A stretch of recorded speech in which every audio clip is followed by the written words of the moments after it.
From the Alvin and Rosalie Sarachek studio, PBS Kansas presents Kansas Week. The votes are in and the ballots are counted. So where do we go from here? And there are lessons learned from the record high turnout. Plus, races are set for November, at least the governor's and attorney general's offices, but one race remains up in the air. But the debate over abortion rights in Kansas has been called, with more Kansans voting no on a constitutional amendment. That's what we're talking about right now on Kansas Week.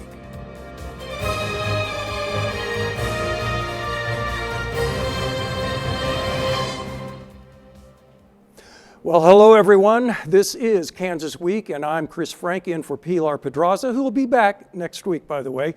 Now, how much can and should Kansas regulate abortions? It's the question that's had voters up in arms for weeks now. Well, on Tuesday, they had their say. While the last mail-in ballots got counted Friday, there was a big enough difference between the yes and the no votes to call the race very early Tuesday. Well, Kansas chose not to change the state constitution, at least not yet. KAKE's Eli Higgins and Jackson Overstreet take a look at what's next in this ongoing divisive question. A shocking landslide victory by the opposition to the Value Them Both amendment Tuesday night is still sinking in less than 24 hours later. This outcome was a surprise to most observers and even to many of us that have been working on this campaign for years at this point.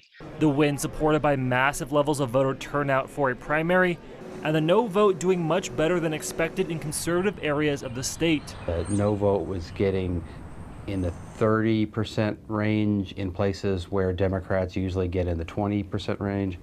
The no vote was getting 40-45% in rural and ex-urban counties around Wichita and Kansas City. But after such a big win, what comes next for both sides? For vote no, right now there isn't a plan to expand their push to other topics, but they will stay prepared if other amendments or bills are passed going after abortion access. We will continue to be a voice in this conversation.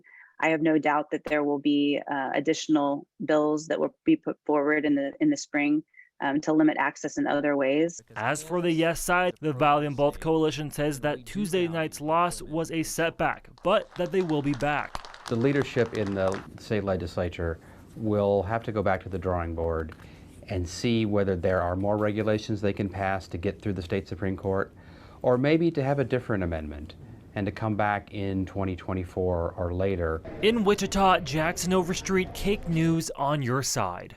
I have two young daughters that this is going to affect, and I strongly believe they need to have a choice. So it's very important to me. It was an emotional day Tuesday as people waited in scorching hot lines for hours to cast their vote in one of the most controversial decisions ever, abortion.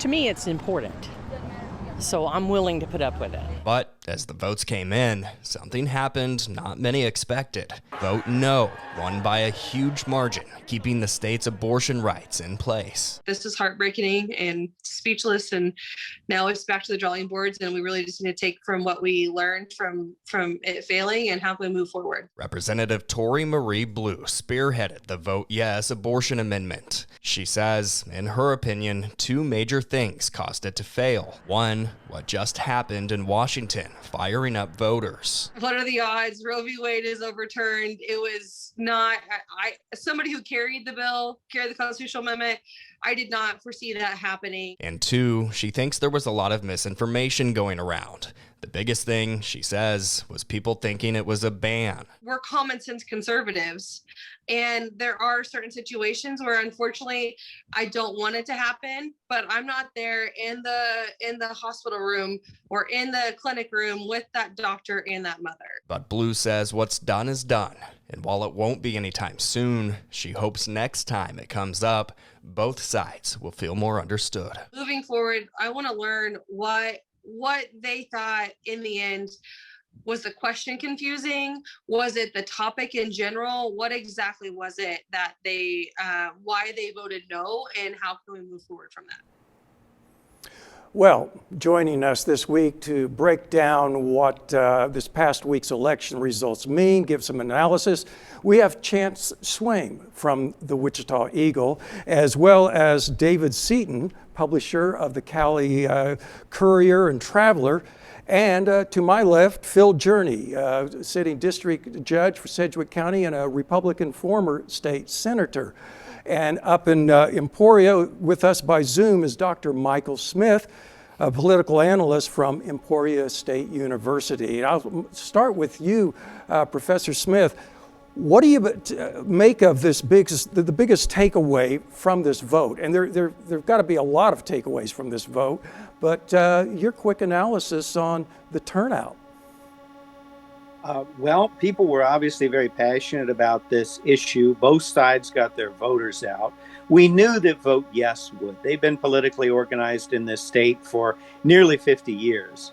The surprise was how disciplined Vote No was. It was a coalition. It was formed later, but they really hustled and got their voters out. And they showed that people on the Vote No side are passionate enough to wait in line if necessary in order to vote on this. Well, and right here, Chance, what role do you think what's been called a misleading text that went out to Democratic voters on Tuesday played in this result, if at all?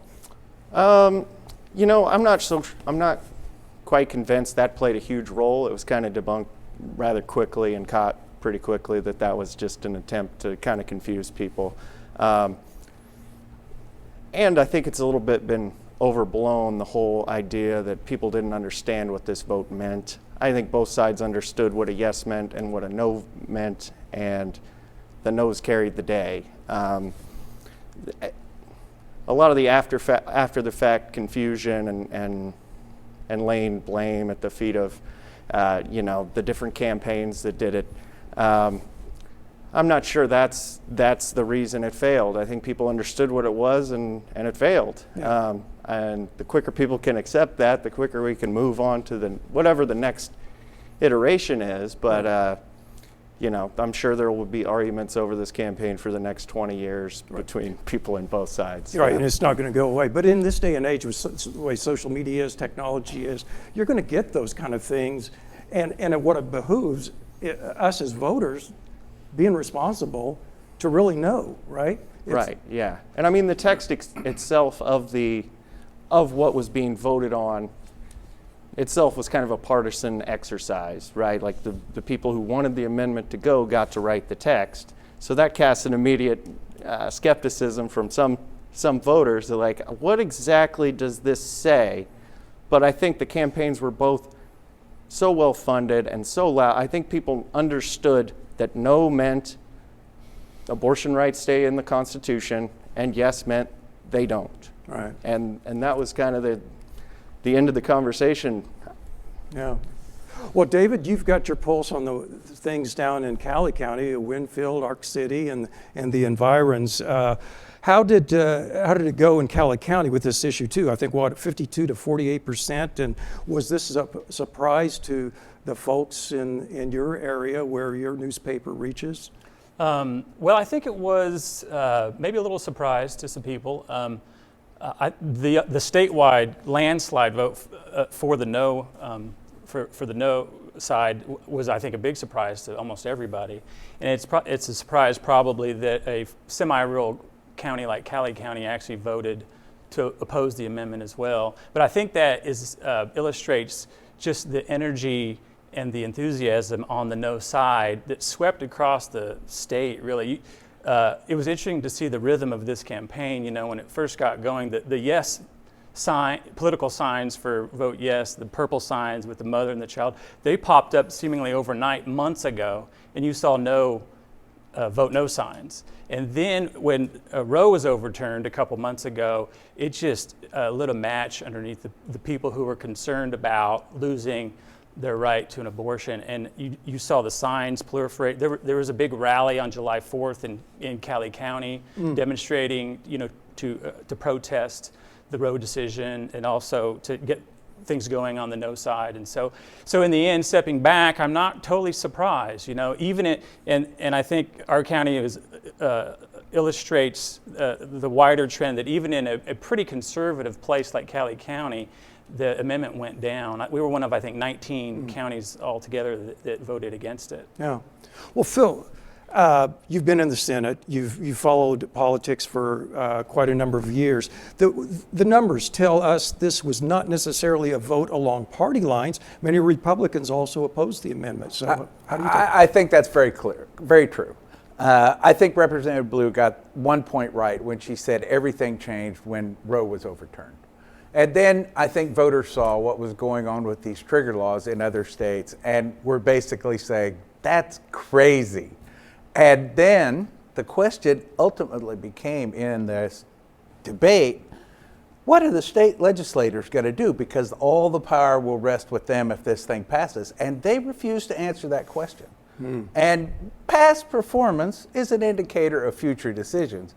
And it was pretty clear that, you know, if they had won this vote, that they were going to move forward on all fronts without respite. You know, the black flag would go up and they'd be going to war. And so I think what is really true about this is that Republicans, particularly pro-life Republicans in the legislature, need to sit back and take stock and do an autopsy on this thing and figure out what went wrong and why. Because I don't know that Kansas is necessarily purely pro-life or pro-choice, but they had an opportunity, and it was universal. Yeah. In January and February, they were going to win. Yep. And you know, even at the end, when I'm going like, I think you guys are in trouble, they're all going like, you know, it's going to be close. We're going to win. Don't worry about it. You know, their confidence belied the reality that they ended up facing. Right. Well, there are certainly large numbers. The question on abortion drew record numbers of Kansans to the polls Tuesday, and things didn't always go smoothly. Cake's Maeve Ashbrook looks at the problems and ideas for making sure they don't repeat in November. Record high voter turnout in the August 2nd primary didn't come without issue in Sedgwick County. If yesterday's numbers end up being like a typical presidential general election, then yes, we could have used more staff. Some voters face long lines at polling locations like here at Linwood Recreation Center. Sedgwick County Election Commissioner Angela Cadillo says there were staffing shortages at some of those places. We did have a handful of last-minute call-outs as well. When you're dealing with between 500, 600 election workers, definitely things happen. And while the Kansas Secretary of State's office is in charge of the election commissioner, Sedgwick County can still offer support. If we need additional training, I want to work with her to make sure that she has everything that she needs. County commissioners say they're willing to help the election office if needed. We have to help fund some of the changes. So if it's training that they can do, that's great. Doesn't cost us anything. But it wasn't just those long lines concerning county officials. I was getting feedback all night from staff at letting us know what the issues were going on. When I heard about the issues over at Mays, that concerned me a lot. Cadillo says her office believes 2 election workers turned away up to 150 voters from a polling location in Mays. That decision was wrong. That decision was not made in conjunction with my office, and the election workers had no authority to make that decision. And going into the November general election, she says possible solutions range from adding new polling places to raising pay in hopes of drawing more workers. David, did you see any of the same problems down in your area, Cali County? Yeah, a little bit. In Winfield, at the polling location there's only one for the whole city. There were long lines, apparently over an hour, is the reports we got, and at least one of the activists on the vote no side kind of complaining about how long it was. I'm grateful that people stuck around to vote. And the county clerk said she's going to take a look at that polling location and evaluate whether or not the flow of the voters was correct, or even if it's the right place to be in the general election when there'd probably be even more voters. Okay, and Chance, there were some complaints to newsrooms about electioneering. Yeah. What are you hearing? Whether also some saying, well, maybe should we even have voting in churches or not? Yeah, I mean that's a valid question. It is kind of in state law. We have a law that says school districts shall make their facilities available for polling locations. Well, if you voted in Sedgwick County or most counties across the state, you probably realized you weren't using a lot of school buildings. I've been told by the district a lot of that has to do with security from some of the mass shooting changes there. And while there has been some research on, whether even schools should be used, right? Like if there's a ballot question on funding schools, it could influence the voter. Churches, same way. A lot of the churches were actually funding the yes side, and were allowed to have their signs out on their property. But as we saw, it really didn't change the vote because it's overwhelmingly the opposite way. So what about, Phil, is this a call for more money for elections? Well, one thing I do know is that last year in the legislative session, or in the previous cycle, the legislature authorized additional pay for election workers and gave them up to $15 an hour. Well, this cycle, guess what? They're back down to $7.85. And I think that we're going to be faced with a general election with two really high-profile races with the governor and the attorney general, and we may have pretty good turnout there too. Scott Schwab, Secretary of State, predicted 37%. We got 49. Yeah.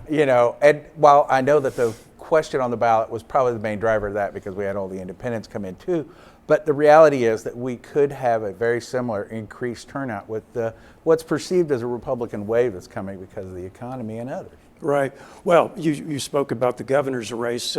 With the votes counted, most statewide races are now set. As expected, both Laura Kelly and Derek Schmidt easily took their respective parties' nominations, setting up what looks to be a long and hard-fought battle for the governor's race. As KSN's Rebecca Chung shows us, already money is pouring into political attack ads in the state. Well, this latest launch from the Kansas Democratic Party is a new website. It features Republican candidate for governor Derek Schmidt, and it also features former governor Sam Brownback and the new GOP candidate for attorney general Chris Kobach. The Republican Governors Association is also running 2 new TV ads. The group has invested millions in this year's governor's race. In May, they announced that more than $3 million went into ad reservations for September through Election Day later this year.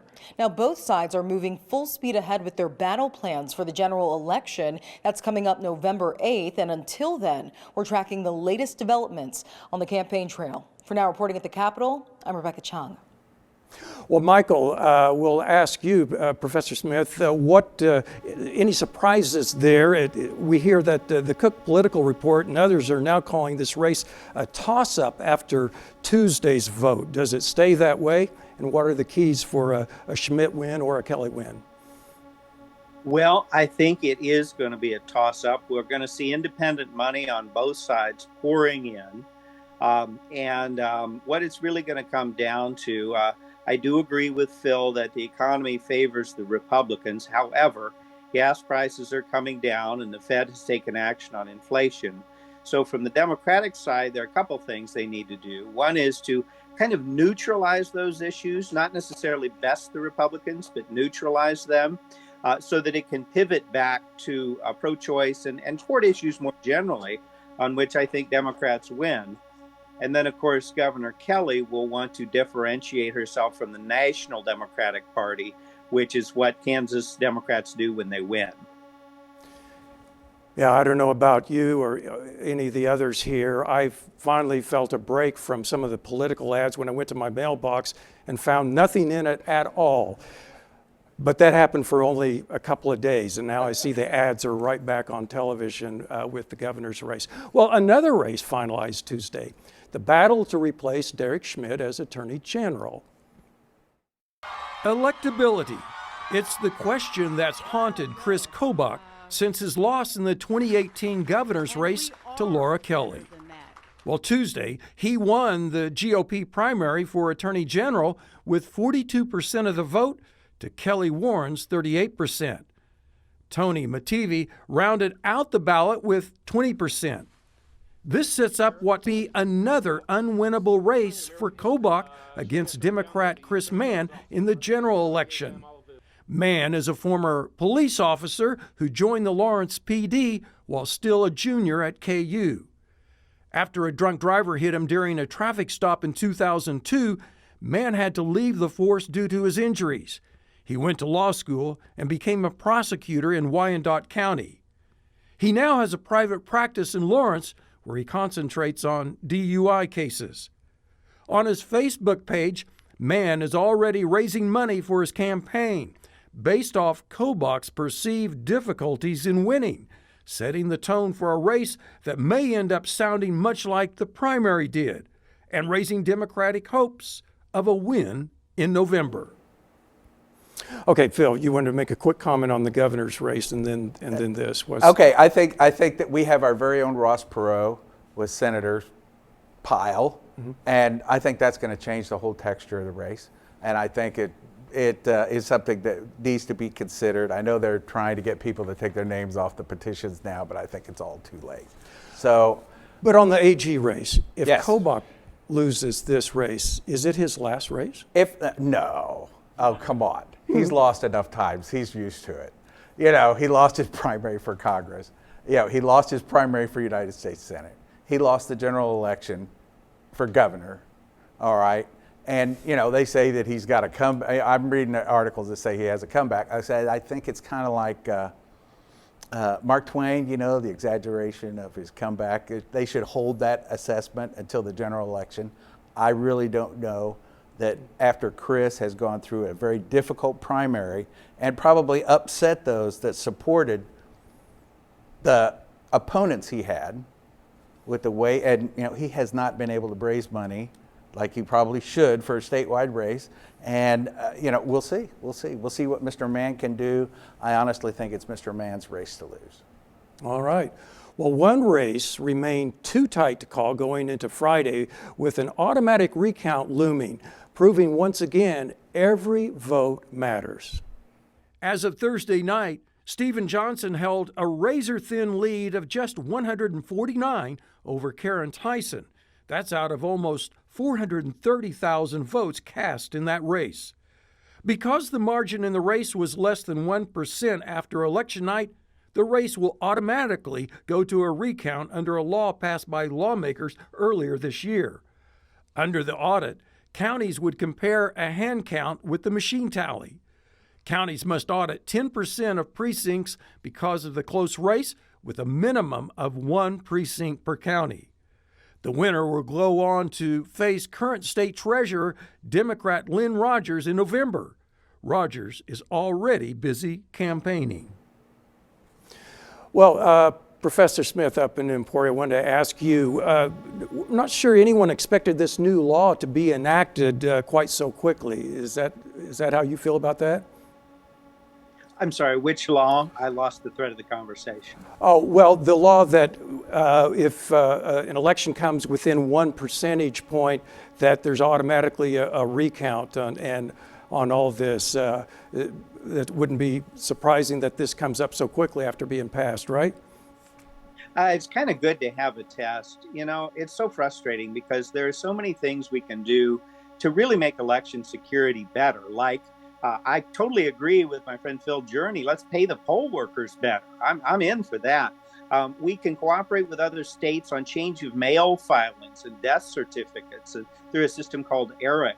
But then we have all these conspiracy theories about elections that are causing things that are actually more voter suppression than voter turnout. So when the conspiracy theories die down, and the sooner the better, we're going to have to sort through these laws. There's some good stuff in there, like don't connect election equipment to the internet and triggering an automatic audit. I'm all for that. I think that's great.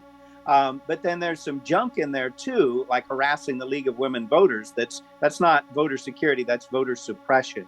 So hopefully we can get this all sorted out without any more conspiracy theories. All right, thanks. Well, finally today, Tuesday night was not particularly kind to some incumbents in their efforts to return to the Kansas House next year. Among the several incumbents who lost Tuesday was Democrat Aaron Coleman of Lawrence. The Kansas Reflector reports before Coleman faced accusations of assaulting and threatening to kill an ex-girlfriend. He also admitted to cyberbullying and revenge porn while in middle school. Police also alleged that in October 2021, Coleman hit his brother and threatened his grandfather during an argument about religion.